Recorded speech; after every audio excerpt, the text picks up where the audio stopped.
morning, good afternoon, and good evening, friends and colleagues, brothers and sisters. I think we shall start. The session is being recorded, so that will make it easy for those who missed the first part, but also for those who have not attended the meeting. My name is Iyad Abu Moghli. I am the director of the Faith for Earth Coalition at the United Nations Environment Program. And I am glad and delighted to see many of my brothers and sisters joining this call this afternoon. Well, my afternoon and your morning or evening. I would like to start by a brief on where we are in terms of the faith engagement at COP28. Next week on Monday, we have the High-Level Faith Leaders Summit being held in Abu Dhabi with almost 90 participants at the highest level from different regions, religions, congregations, but also representatives of youth, scientists, civil society, governments, as well as others, politicians and representatives of COP28. The high-level faith leaders meeting will be discussing COP28, the urgency of the issue, and will be issuing an interfaith statement. The interfaith statement will highlight what the faith leaders want to see change in the world to fulfill the Paris Agreement and to work on the urgency of the issue, as well as they will demonstrate commitments of action by faith institutions themselves. This is in preparation for COP28 and for the Faith Pavilion at COP28. Currently, we are finalizing the preparations. We have received 140 proposals to hold sessions, and we have agreed to accommodate 65 of them. So we will have 65 sessions, formal sessions, in addition to a number of high-level interventions during the 2 weeks from the 30th to the 12th of December. We are expecting more than 300 speakers to engage in discussions around the priorities of COP28, priorities of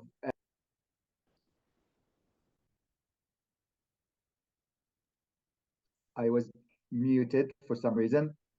So the discussions will revolve around the priorities of COP28 and the aspirations of the faith and religious communities, as well as those who are like-minded from the behavioral science type of stakeholders looking at integrating faith, not only faith values, but values that contributes to a more just, safe, sustainable future for everybody.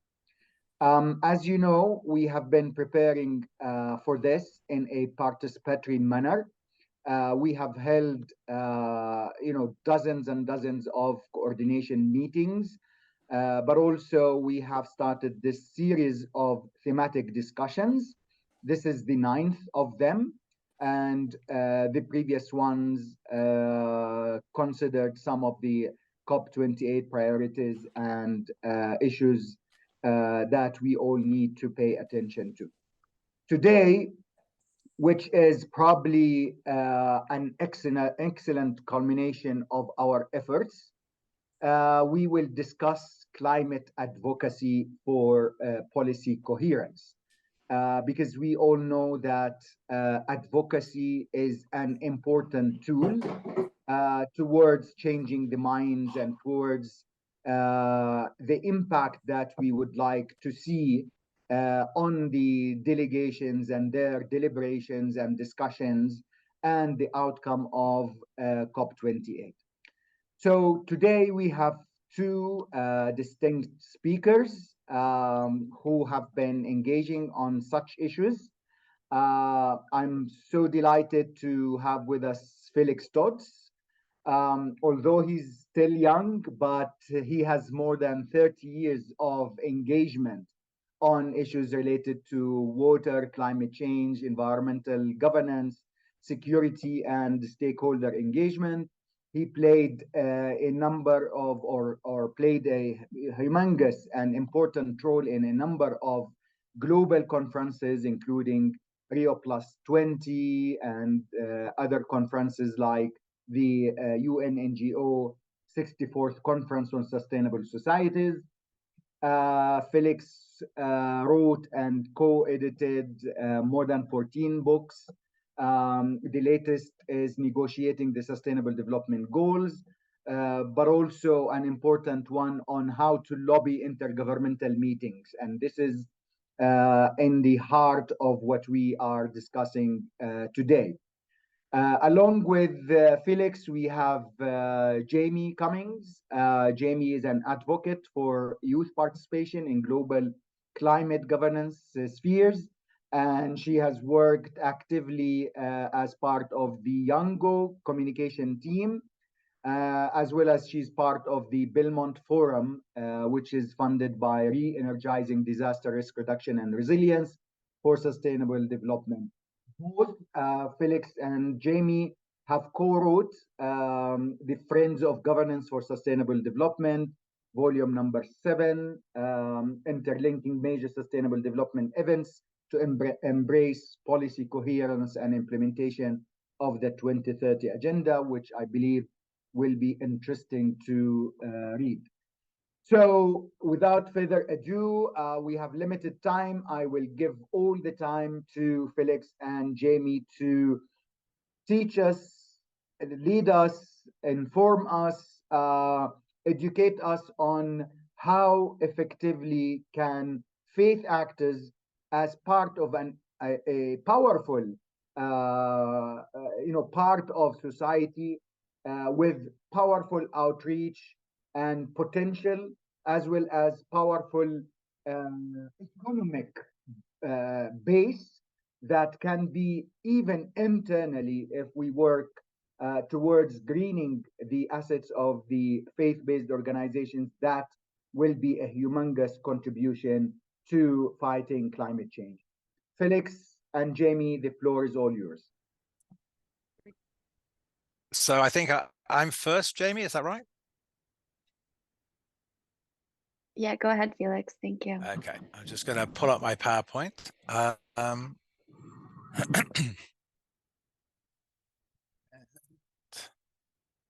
It's just doing it. And then let's run the, where are we? Slideshow from the beginning. And then I just need to change it. Wait a second.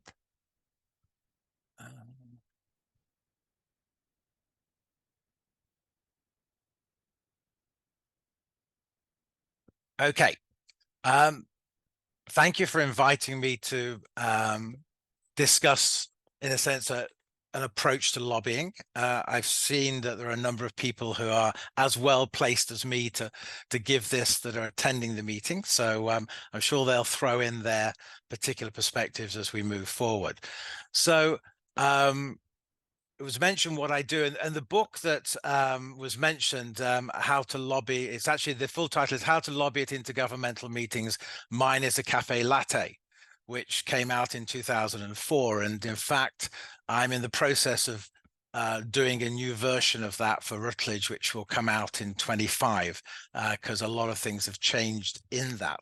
But at that time, that book, in a sense, shared with people who hadn't engaged in the UN a approach to lobbying, because I think it's the responsibility of those of us that have experienced this to share as much of what we've learned with the next generation so they can build on that.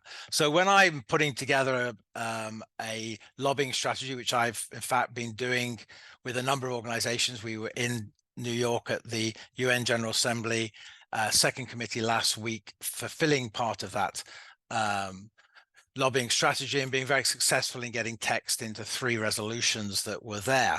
But the process starts from agreeing what your overall goal is. What do you want to attempt to do in the particular area you're operating? And is that possible in this period, or do you need to take a much longer period to get that goal? And I always, within my goals, have a number of short-term objectives that are able to be achieved as you move forward to a more long-term objective. And in fact, your interfaith statement may form the basis of what you may want to look at as you move forward to the next 2 or 3 COPs. It may give you a framework to work within. You need to research it well. And so if you can show that, in fact, what you are advocating, the IPCC has already said something on, or IPBES, or it's been said at the UN Environment Assembly or in the General Assembly, then it strengthens your ability to argue for it in any particular other UN forum. And once you know what your goal is, what your research, you've done your research, you're able to do a basis for action, you'll be able to show where you are building on existing positions, then you can develop your specific policy. And then what you need to know is who's going to support that. It's not just in the stakeholder world who'll support it, but also are there key governments from the very beginning who you might look to advocate for it. And if you think about it just in the terms of where you might put that effort, then the group of 77 developing countries is 134 countries. So if you can get them behind you, it's a lot better than trying to put your effort into the European Union. But also it's important to know that in these negotiations, there are a number of countries that might act as what we call single decision countries. So places like Norway or Canada or New Zealand or Australia or Japan. So when you're developing your lobbying strategy, depending where you are in the process, then you start to develop the support mechanism within the different political groupings to move you forward. I'm going to give you some examples, just a few things that you should make sure you take. And one of the things that so many of us forget, but is actually really important, is do remember to print those business cards before you arrive at the meeting. I cannot tell you how often people have thought, oh my God, I forgot to bring my business cards. In New York, there's a mission book online. In Geneva, there's a mission book. So if you were doing stuff on climate linked to the COP, but in the context of the meetings, maybe human rights and climate in Geneva, or if it's dealing with Committee 2's work, which will deal with in the General Assembly with aspects of climate change, you can find the important names of the people you need to talk to. So you know that the blue zone, there's a mixture of people here, I'm sure. The blue zone is where you've been accredited, you've got pavilions, and the thing with the pavilions is that they are really an opportunity for to potentially educate government officials if you can get them to attend. And it's very difficult to get them to attend because they will be in the negotiations. So you need to be aware of that. Best if you can get them to be a speaker so that they are actually going to be there, or even a respondent to something that's being said. So use that kind of approach.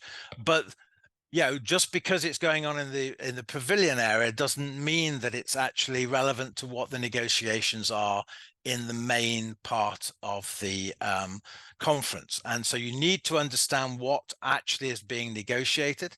Too often people, both inside, putting pressure on and those who are in the pavilions think that their issue is in the actual negotiations, and it isn't. If you don't understand what's going on in the negotiations, then you can't advocate for that. If it isn't, then there's a path to trying to move that forward.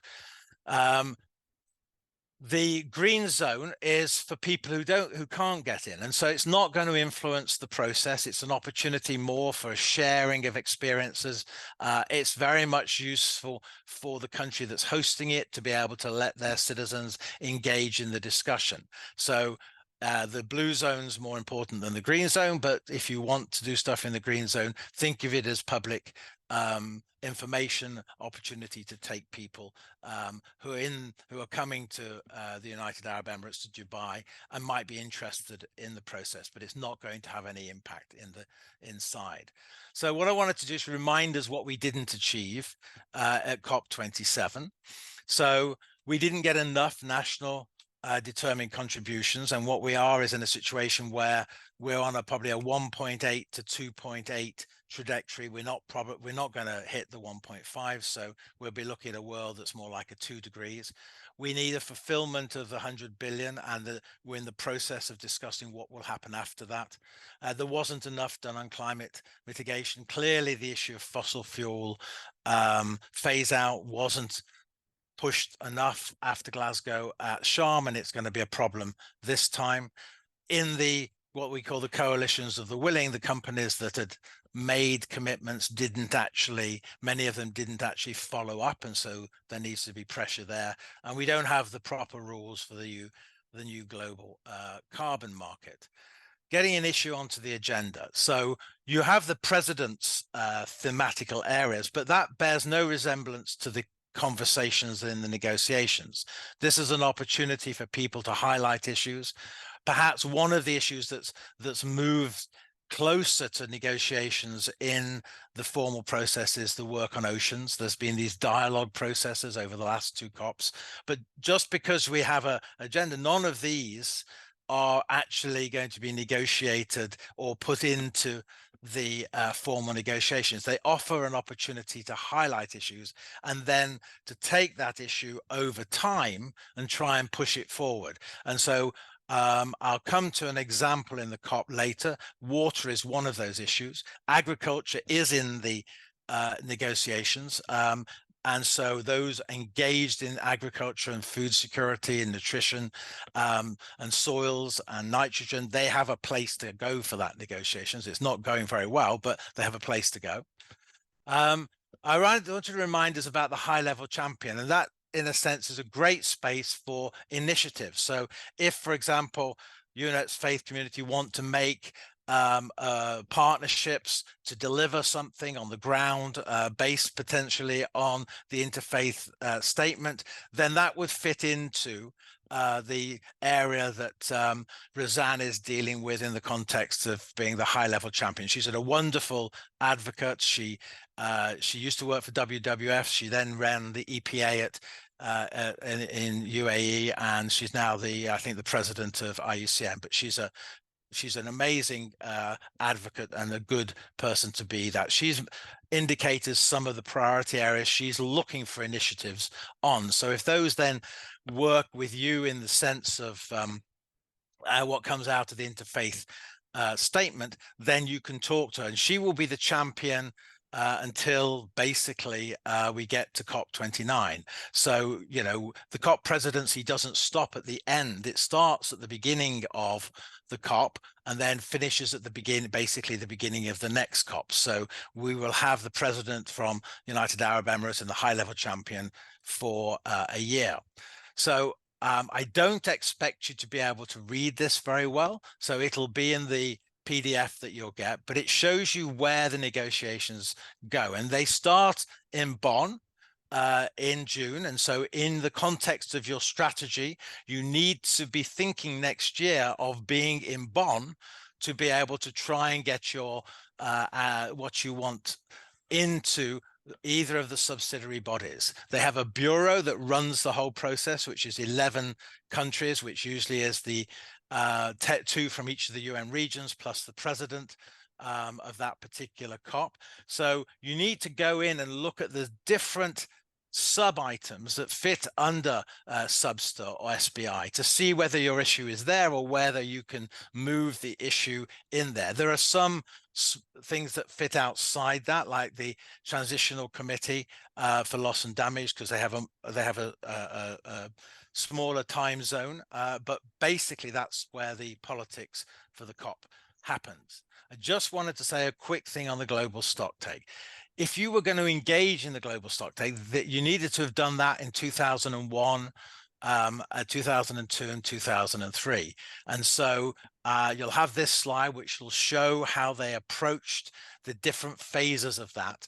But now it's too late to engage in a very effective way in the global stocktake.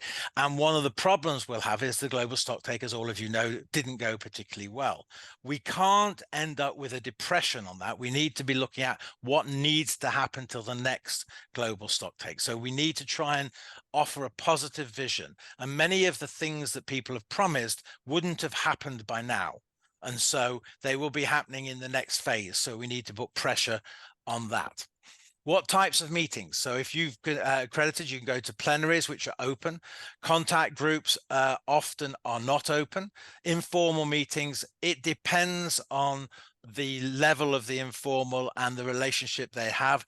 The one on agriculture, they pretty much are all closed meetings.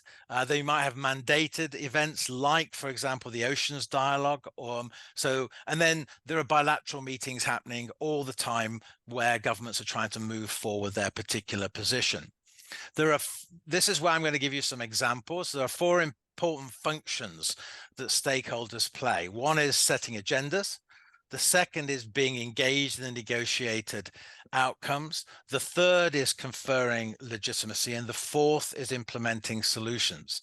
And if you were going to be doing the work that Razan is doing, you're basically in the 4th section. It's really important because you're engaging on the ground to make something happen.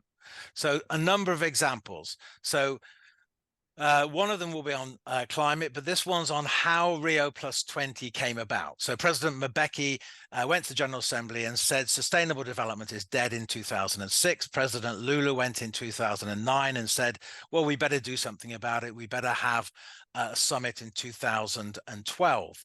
And so by the September of 2008, the Brazilians had persuaded G77 in favor of the idea of a Rio +20, but with no particular political agenda.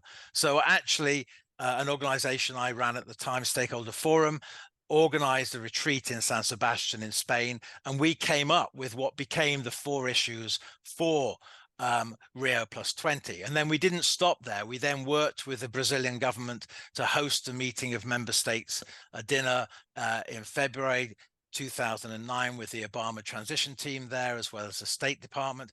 And we then lobbied through the summer. NRDC did a lot of work in the US to get Obama on. And then by December 2009, the General Assembly signed up to the 4 areas that we had actually suggested in the original thing. So there you've seen a stakeholder group, or a number of stakeholder groups who were engaged, setting the agenda, setting what they want to address.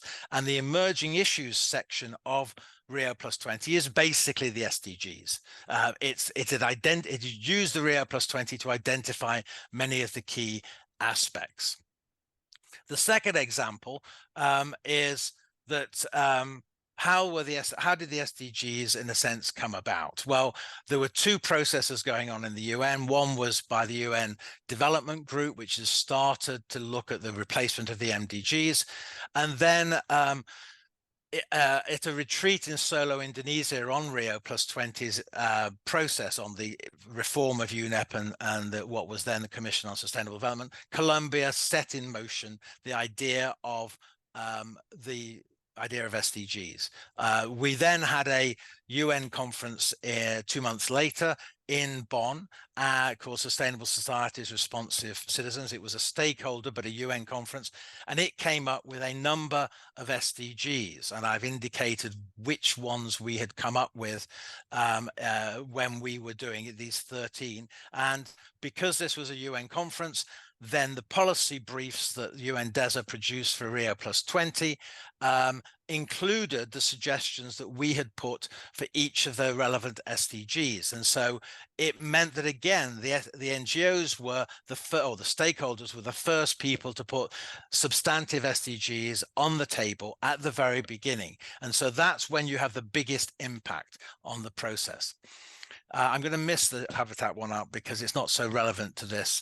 On the antibiotic thing, the important thing is to show that don't ever give up. And so we had hoped to get a target in the SDG Open Working Group on antibiotic resistance. WHO produced this great report. Ebola hit, and so all the staff that had done the report were reallocated.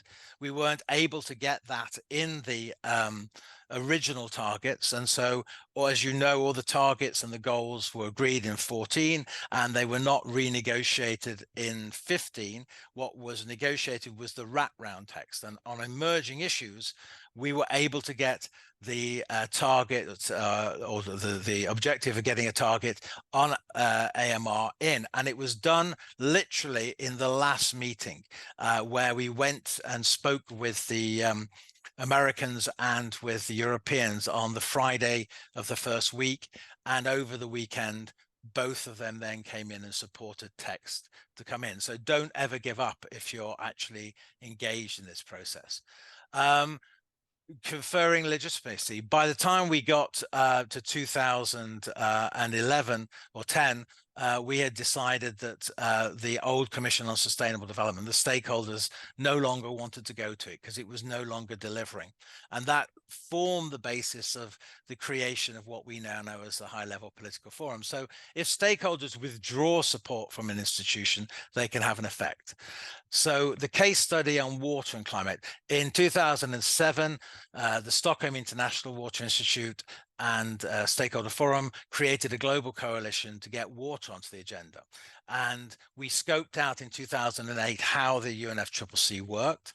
And then the issue was coming in for 2009, there were 2 preparatory meetings, one in Bonn and then one in Madrid in early November. And what we did was we were there from 7 in the morning till 10 at night, basically talking to governments to try and get them to engage in bringing water into the negotiations. In fact, we did side events where, in fact, the governments wouldn't even accredit their water experts to the meeting. And so we had to accredit them initially as NGOs, and then ultimately they were brought in. And we actually had text within 1 year in the Copenhagen outcome. But then, as you know, Copenhagen kind of imploded at that particular time, though I do think that the outcome that Obama proposed actually turned out to be what we agreed at Paris in 2015.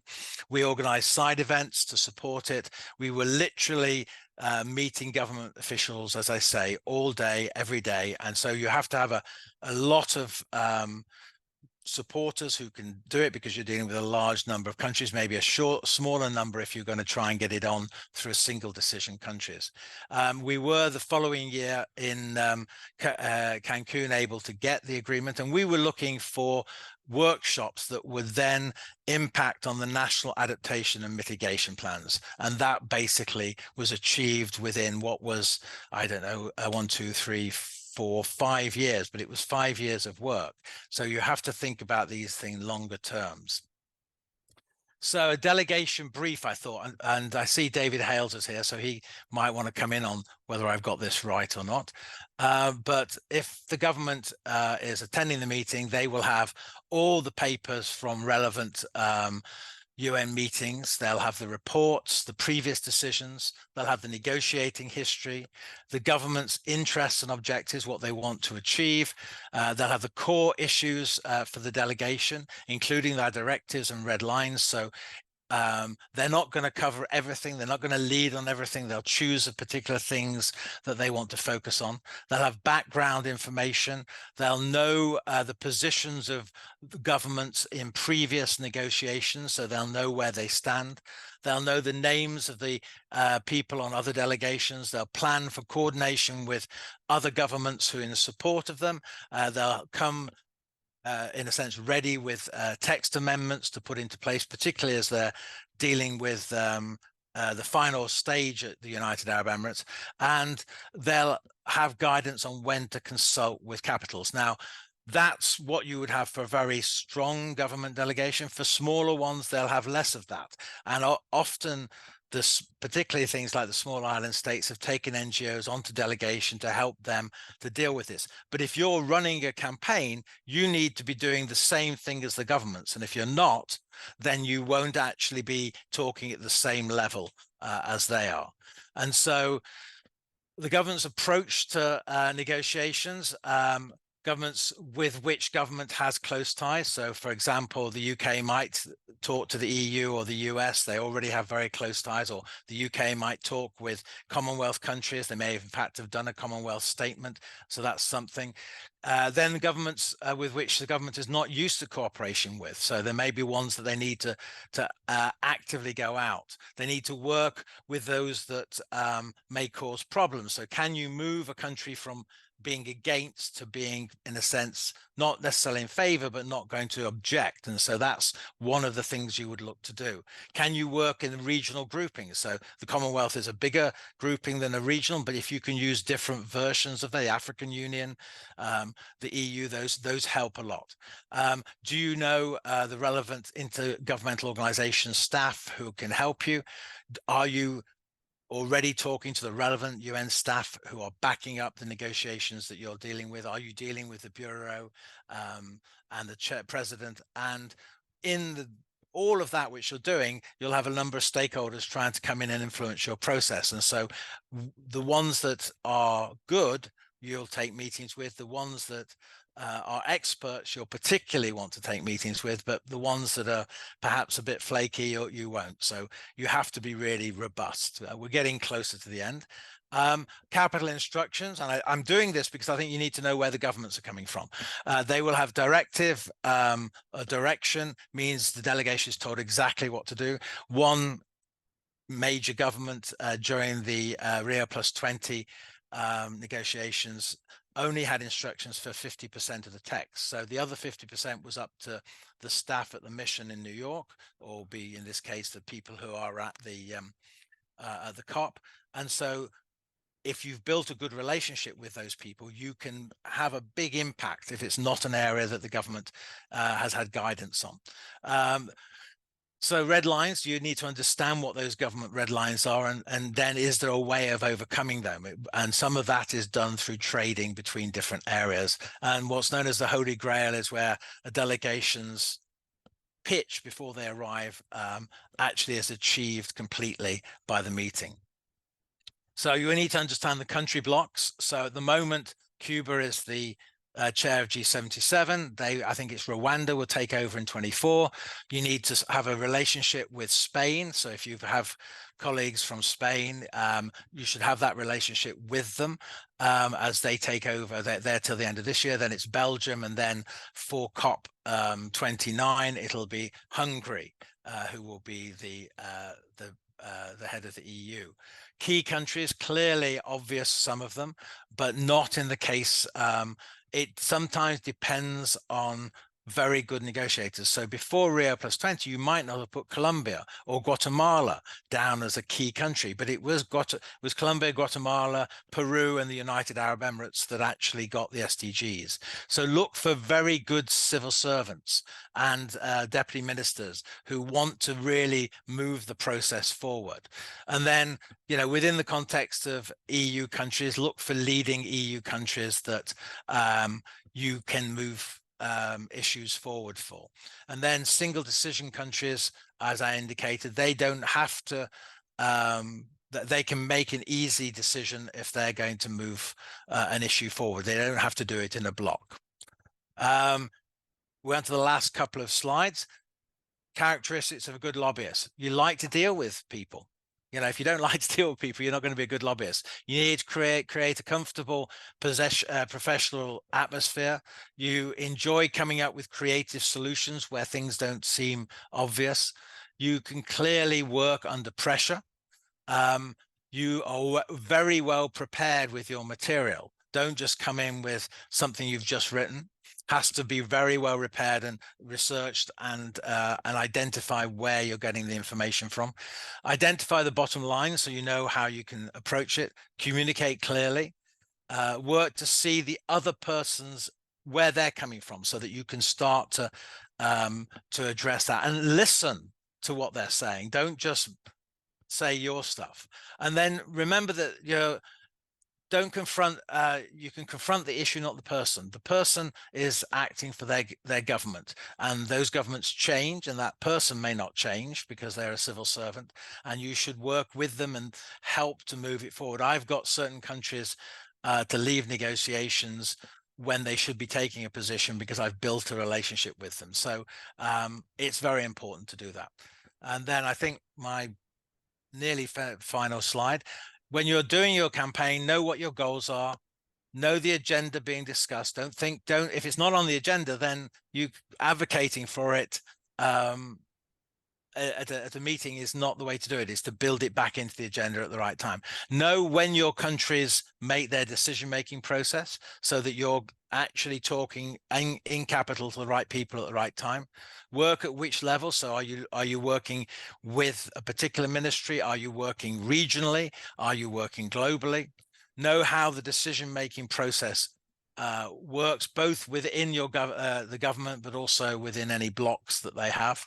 Use whatever tools at your disposal, and that might be coalitions with other stakeholders. Know when to make the position, and often it's best if you make your position with material that doesn't say who produced it, because you're not trying to get brownie points for yourself or the organization you work for. You're trying to move an issue. So most material that I advise on doesn't have anyone's logo on it, just it is a piece of paper they can share. So be aware of that.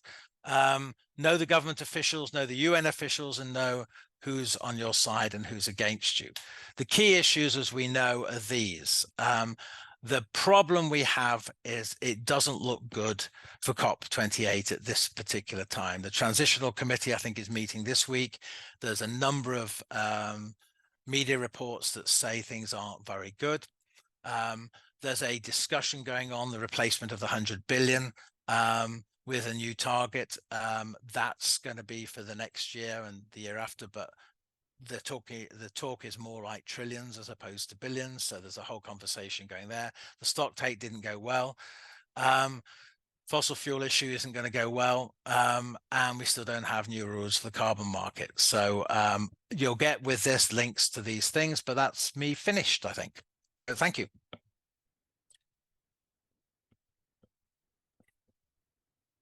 Thank you. Thank you very much, Felix.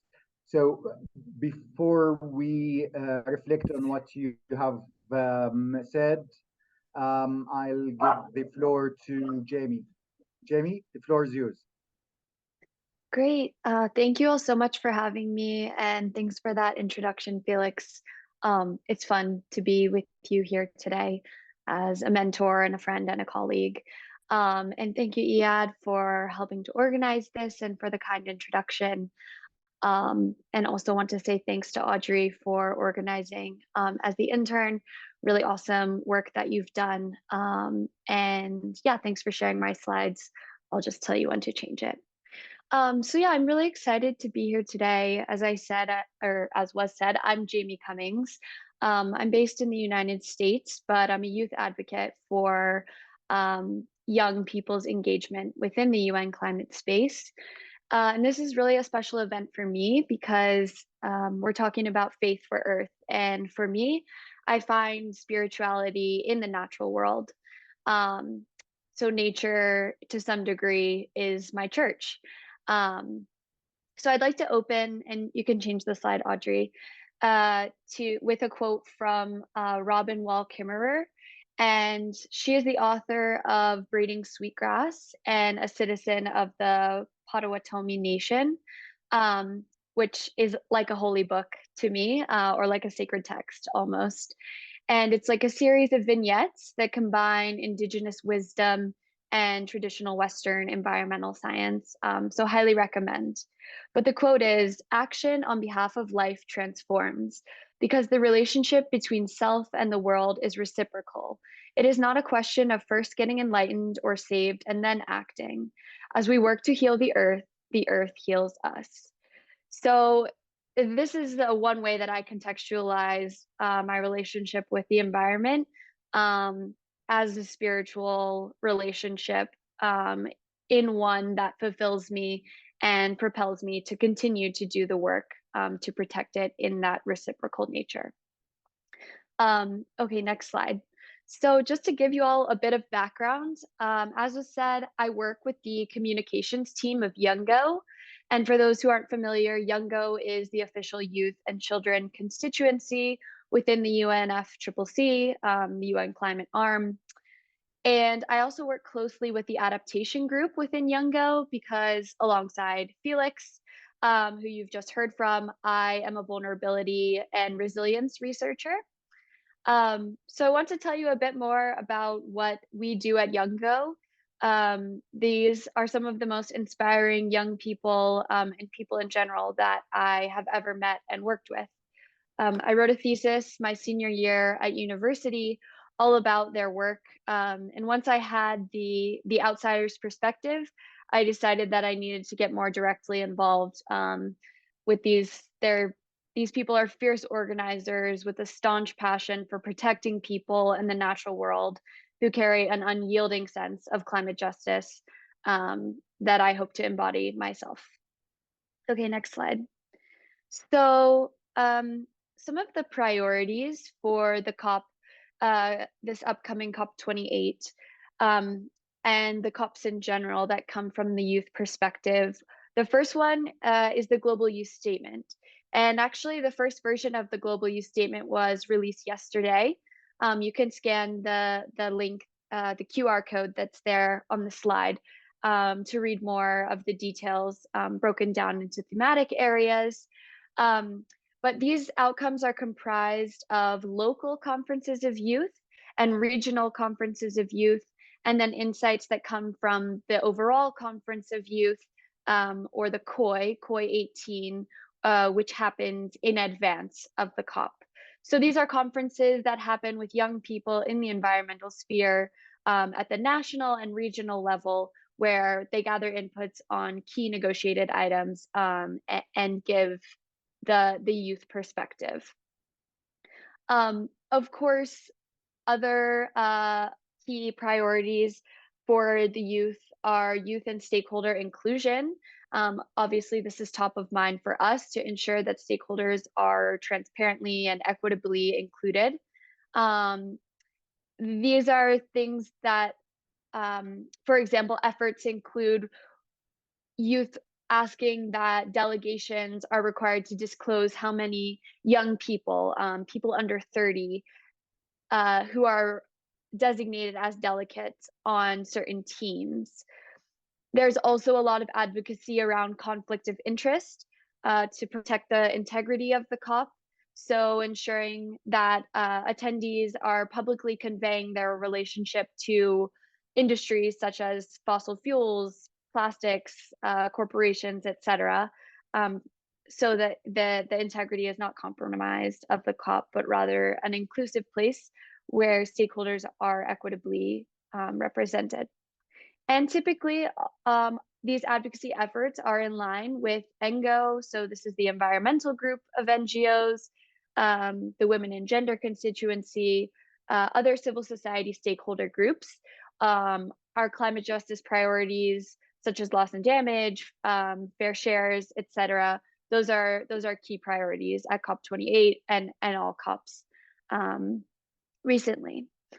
So discussing advocacy efforts, as you all know, I work with the communications team. So this is a huge avenue that we use, comms, whether that's hosting press conferences where we can get youth voices out to the media on certain key items, or putting pressure on delegations via social media and highlighting key messaging from the youth.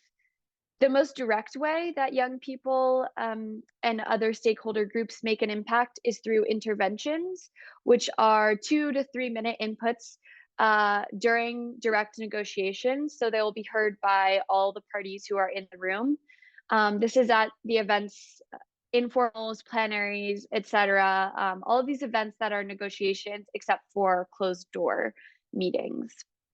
Of course, there are also bilateral meetings. So these are meetings held either between Youngo and party delegations, Youngo and other UN entities. So for example, we might meet with the environmental program or with UNICEF. And as well as other constituency groups. So Youngo may have a meeting with CAN International, the Climate Action Network, for example, to increase our advocacy efforts.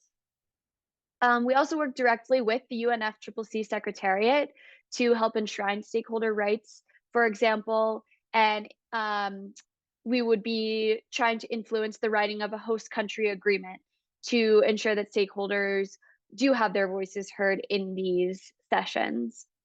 Another advocacy effort is capacity building, so hosting sessions like this in advance of the COP, virtual sessions and in-person meetings.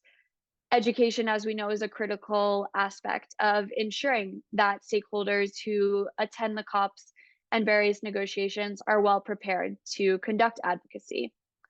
And then none of this, of course, would be possible without funding. Certainly there is an advocacy effort from the youth side and a lot of campaigning done to get donor support to even get in the door in order to conduct such advocacy efforts. And then at the COPs, there are, of course, actions on the ground. So these are things like protests, making signs, doing advocacy outside of meeting rooms so that negotiators who are passing by see and hear the demands from stakeholders. And there's also going to be at COP28 a children and youth pavilion. So this will be a pavilion where there are events highlighting young people from around the world and certain efforts that they are helping with. Yeah, and then the last slide, I think, is just some resources. So I've got my email and contact there. If you'd like to reach out, I'd be happy to connect with any young people who are looking to get more involved. I've also put the link for the Youngo social media. Would love for everyone to follow us and see our key messaging there. And also the mailing list, if you have young people in your life that want to get involved. And then more information about the Youth Pavilion, the pre-COP conference, the COI, and a link to a Children's Climate Risk Index, which is produced by UNICEF. So these are some examples of like sort of case studies of how youth are engaged that you all could perhaps emulate from the faith sphere. And yeah, happy to answer any questions, and thanks again for having me. It's wonderful to be here. Thank you very much, Jamie, for your insights and for the presentation and all the good work that you have been doing with young people. Probably you know that we have a Faith for Earth Youth Council composed of 22 young men and women who have been working on advocacy and research work relating to somebody muting me. So they work on issues related to the role of young people of faith and how to maximize their efforts in advocacy and policy dialogue. They will be part of the high-level faith leaders summit next week, but also at COP28, and we would love to engage with the youth pavilion. Just let me, before I open the floor, to mention that we are, as Felix has proposed, engaging some high-level advocates from governments. We're communicating with John Kerry, for example. There's a huge potential that he will be addressing our pavilion. Certainly one of the highest advocacy people that or inspiring people, let me put it this way, is Pope Francis, who has confirmed that he is coming to the COP28, and he will be opening the Faith Pavilion along with Imam al-Azhar, the two important faith leaders, leading more than 60% of the population on earth. We're also working with other dignitaries and inviting ministers from governments, from delegations. So this is something that we have put importance or high level importance on doing. One of the things also Felix mentioned is stock taking, and we are trying next week during the summit to have faith leaders commit to doing stock taking of their own institutions and organizations. And this is very important to show leadership and to show practicing actually what we all preach. And finally, a question that I would like to ask Felix to reflect on. That faith organizations are not among the 9 major groups and stakeholders, including NGOs and youth and what have you. But recently, the Secretary General of the UN has included the important role of faith leaders and faith organizations in his new future agenda. So there is rethinking of the constituencies, more than or expanding the usual ones. Now, with that, we still have an issue with convincing the secular organizations on the important role that faith leaders and faith communities and faith actors can play. And we have had pushbacks from some of the NGOs that there's no room for religions on contemporary issues.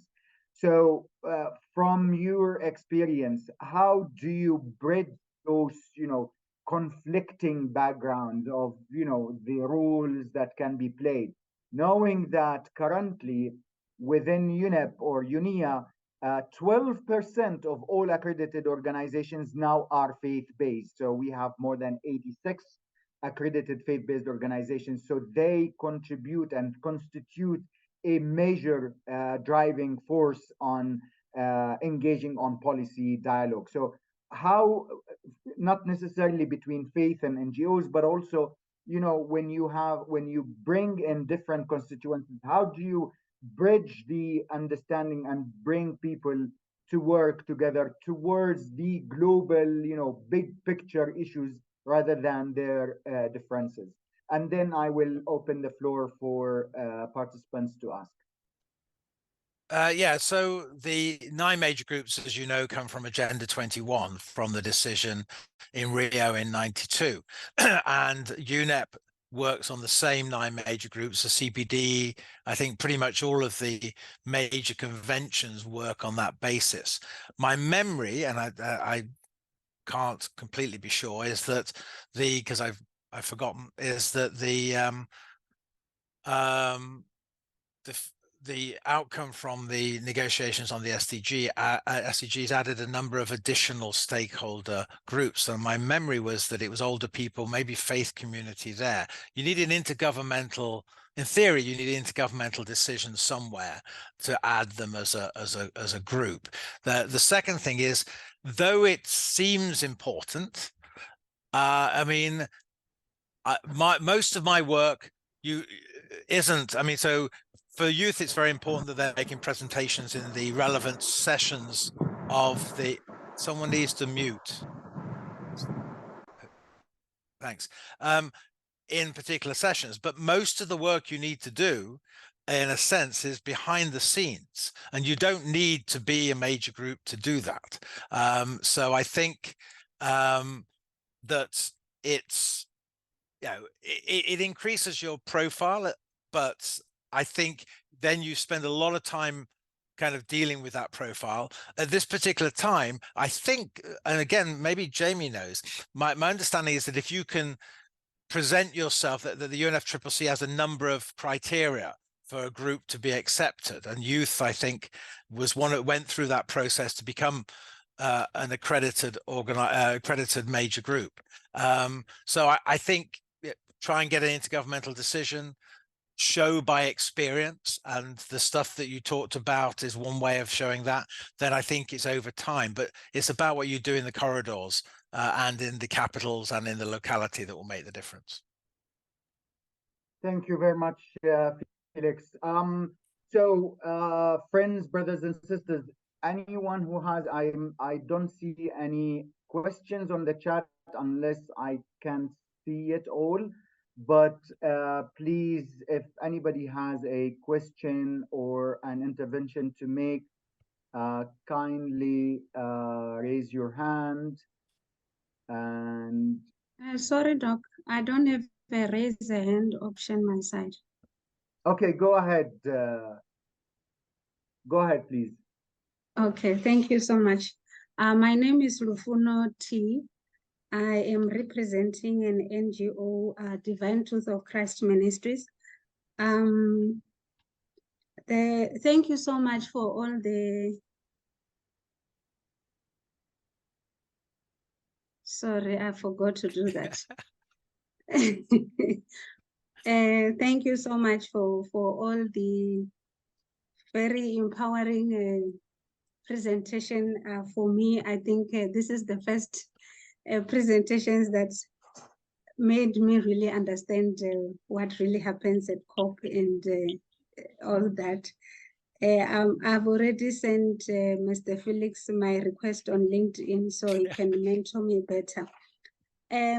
One of the issues that you raised, sir, was on the cross-cutting themes, which caught my attention was technology and innovation. So I have been participating on different meetings, including this one, and forums also in South Africa. I'm from South Africa. But I find the issues around technology and innovation not being addressed in a manner that if you are in the industry, you will understand them. There is a difference between saying there's a technology mix when we are talking about the just transition, and when you are really talking about how do we do technology and innovate so that we can get to where we are supposed to get to. So if you agree with me that we are not really doing justice with the tech and innovation, I do have a proposal to make, but it won't be in this meeting. So I will share first with Dr. Iyad, and then if he agrees with it, then we can present it in the next meeting. Hopefully there will be one, but we do need to have the technology and innovation as part of our discussion as Faith for Earth. And so this is my area where I will be able to contribute with all manner of confidence. So I will go back to the questions that I have. Doc, when you were talking earlier, you were giving us some highlights and I noted. So I was just asking, will we be able to participate online, or is totally closed? Because I know I won't be accredited to go physically, but will there be an opportunity to at least participate online where technology and innovation comes in? And I also wanted to check if Faith for Earth already has a position paper that is going to be presented there. So if it's shared, it will be easier for us to actually look into it and contribute more, and also add the issues that we are saying our areas of strength as it relates to technology and innovation. When the first presentation, you were speaking, Mr. Felix, about people making commitments and never fulfilling them.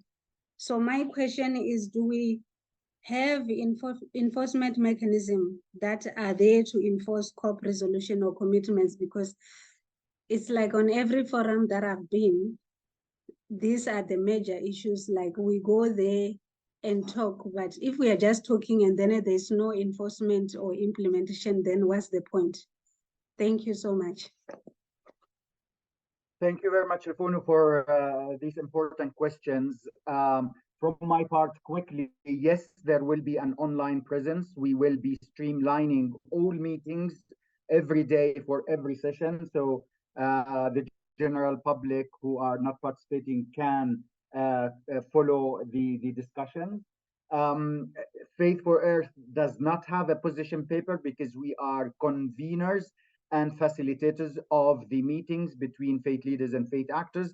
However, there will be an interfaith statement at the summit next week, which represents the position of faith leaders on what they want from member states, presidents, and governments and other stakeholders. And there will be another statement at the end or the conclusion of COP28 presenting the findings of the Faith Pavilion, but also their position. So those would be two important documents to watch for. And I will leave it to Felix to reply on the enforcement mechanisms. Thanks. No, I mean, so the Kyoto Protocol has a small enforcement mechanism. If governments under Kyoto actually provide incorrect information, they can be taken to a committee of their peers. And so, for example, Croatia were taken there. And then, in fact, when the process of investigation was finished, they were found that they actually had submitted the right figures on cutting CO2, but the Paris Agreement doesn't have that. I think, and someone may correct me on this, that the only two environmental agreements with proper enforcement mechanisms are the Montreal Protocol on ozone depleting chemicals and the CITES on endangered species, where there are trade restrictions. So it is very much about peer review. Someone brought up just in the chat, so if I can use that to raise it, the issue of the president's days. Each presidency kind of creates an agenda for everyone to be able to coalesce around. And so, you know, that's been, I think, Glasgow was one of the first that did it effectively, and then Sharm did it, and that's a presidency initiative. It doesn't bear resemblance to any of the negotiations, or some of the negotiations it does, but it's not linked into the negotiations. The only way you could say that it influences is potentially in the presidency outcome document, but in fact that will have been written before they arrive, so it won't have that much of an impact. They might pick certain things up. There are a number of other things the presidency is doing. So there is a high level of food security and agriculture statement that is out for heads of state to sign at the moment in preparation to go to the COP. So again, if you're engaged, I have been engaged since the Bonn prep meeting, you'll be aware of where the other bits of the initiatives from the COP presidency are going. But the negotiations are all based on pretty much what came out of the preparatory meeting in Bonn, and you can go back and have a look at those to kind of see where you can engage. So I think that one of the reasons that they did the days was to give media opportunities to a COP who wouldn't be interested in most of the intricacies that are going on in the negotiations. But Jamie, you may have a thought on that. No, I think you hit the nail on the head, Felix. I think that absolutely it's kind of a space for pavilions also to highlight certain days are about certain themes, depending on what the pavilion researches or has specialties in. But then the negotiations aren't always in line with the days. So it's important to, if you're doing advocacy, even though it might be, a day focused on youth, for example, there's a Children Education and Youth Day. If you're in a negotiation that's about the global goal on adaptation, don't bring up that it's Youth Day because it's Youth Day. It's to the negotiators, it doesn't matter as much. So yeah, that's the only thing I would add. Thanks.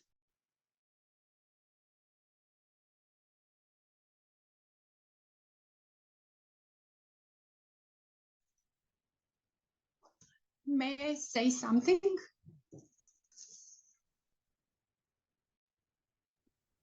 Yes, go ahead. Iyad. I want to say something about inclusion of for us as major group. I think it is the result of division of scientists on two groups.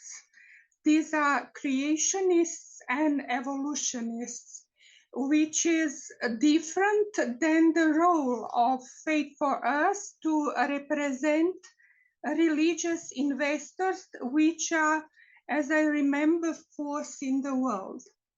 And I think it may be good to make some little study to explain that these 2 points are connected one to another, but the main point is representing of religious, business, and other sector people, to try to include Faith for Us as major group. Thank you. That's all. Thank you. Let me just add. I mean, so when the 9 major groups were negotiated, that was part of the discussion around the science community. And in fact, the science major group was the last major group to come into the process. What I would add is that, because I've done a chapter on Maurice Strong for the book Champions of Heroes of Environmental Diplomacy, and no one knew what Maurice was up to in getting these 9 major groups, because before those existed, it was just NGOs. And he recognized, because a lot of the Stockholm stuff hadn't been implemented, that he needed to have a way of getting implementation done by other parts of society. And so he developed, irrespective of what anyone else was aware of, and he got this text in initially away from New York, so New York didn't know what he was up to. The preparatories in Geneva and Nairobi, he got these in because he needed industry to do stuff. He needed local government to be the implementers. He needed the women's community to be engaged. He's a huge supporter of indigenous peoples, and he wanted them to have their say. He wanted the next generation to be able to have a voice, which they didn't tend to have when you were all conglomerated into this NGO thing. So it was a real visionary thing. The problem was that once it had been locked in, it was difficult until the SDG process to add to that group. And so, you know, it is an issue to look at, but there is a process in the UNFCCC where you can try and become another major group. But I think somewhere in the UN system, we need to have a much better conversation on that. We tried to do this with what's known as the Cardoso panel, the Brazilian former president, in 2003 and 4. And they came out with a report with a number of recommendations, which no country would take to the General Assembly. So it's not just you who's got a problem in this. What about older people? You know, what about people with disability? There's a number of other very important groups that at the moment don't have that kind of recognition. Yes, I understand. I think, Felix, especially you are amazing negotiator. But I think you also know that it has always to be first time. New age, first time, first thing, things changes. And I always think that it is good to try. You know, once again, it's my opinion. Thank you very much, Jessica. This is important, and I believe there are a couple of countries that I am talking to are willing and planning to submit a resolution to the United Nations Environment Assembly for integrating the role of faith actors on environmental governance. Once that happens, that means there is an entry point for considering faith actors as a major group, at least within UNEP constituency. And that, of course, will have tripling effects with other organizations. I see my dear friend, Dr. Kosamita, with her hand up. Please go ahead. first, thank you so much for these two fantastic presentations from which I have learned so much. And I want to convey the view of some very wise colleagues in faith and ecology who are not at this meeting right now on the major groups question. And I think they have a very important point. That is, until now, the faith-based organizations have been part of civil society. And these colleagues of ours, and I don't have permission to mention their names, have cautioned that if the religion becomes a major group in itself, that it could become the arena of serious power struggles where I've been in the interfaith movement for 40 years, where one religion seeks a religious group, and of course some have a great immense resources, seek to dominate the others. And also I have very serious questions about who decides what counts as a religion, and not to mention a religious leader. So you have the possibility of power struggles that wouldn't be helpful to our work. And if it's not a question of, but if an organization says, well, we are a faith-based organization, that's how we will define ourselves, and we'd like to join the group, who gets to decide whether you really are one? You know, and of course, we're living in a time where many people and communities and organizations will say we're based in spiritual values, but we don't affiliate to a particular institutionalized or historic religion. And those people are extremely committed in a great many cases to the environment. So how do we, and I have been, I give so much importance to the aspiration to have faith-based actors in environmental governance, but I just want to convey these cautions. Could I just come in on one thing, because you mentioned the term civil society. I think that's a very bad term to use. The Rio process developed the stakeholder approach because they wanted women to have their own space. They wanted youth to have their own space. They wanted indigenous peoples. And the problem with civil society is it conglomerates again. It goes back to that old NGO thing. And it means that, for example, during the Finance for Development process in 2015, while in the SDG negotiations, the 9 major groups had seats, the Finance for Development process went through a civil society seat and a business seat. So everyone had to go through that one seat, and it was a disaster.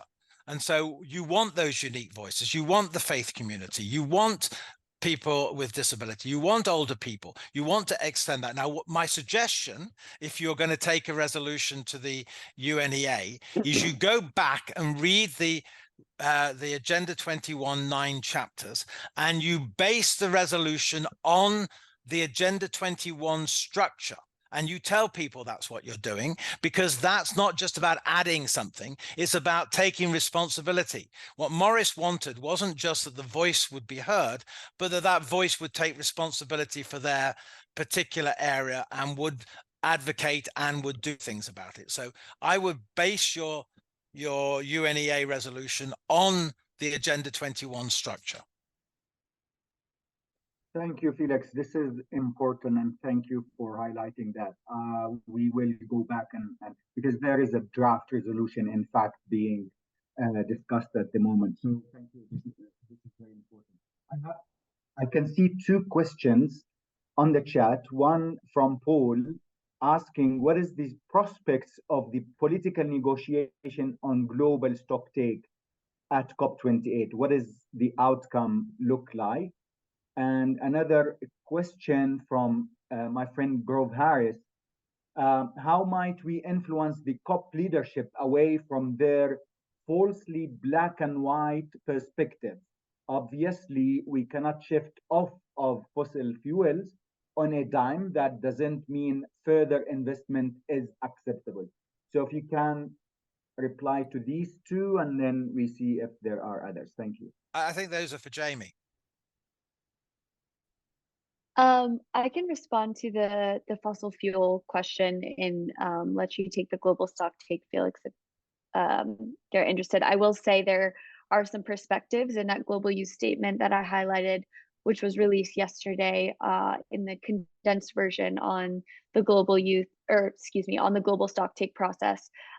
So a couple key advocacy points there to highlight, and I can put them in the chat as well.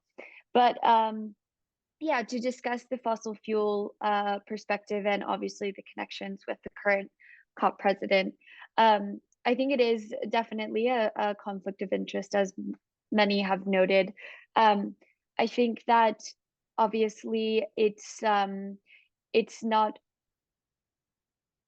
completely up to the presidency to set the agenda and to determine what is discussed. And so it really can be a matter of working with the parties and the negotiators in those realms to take champions who are doing a great job at a just transition and transitioning towards more sustainable energy sources, and highlight their work and work with them to then work with other countries to create sort of a broader coalition around moving away from fossil fuels and towards a more just transition and sustainable future with such resources. I think obviously the COP presidency does have a role to play and some personal vested interests, but it's not to say that they are completely in control of the process. That would be my perspective.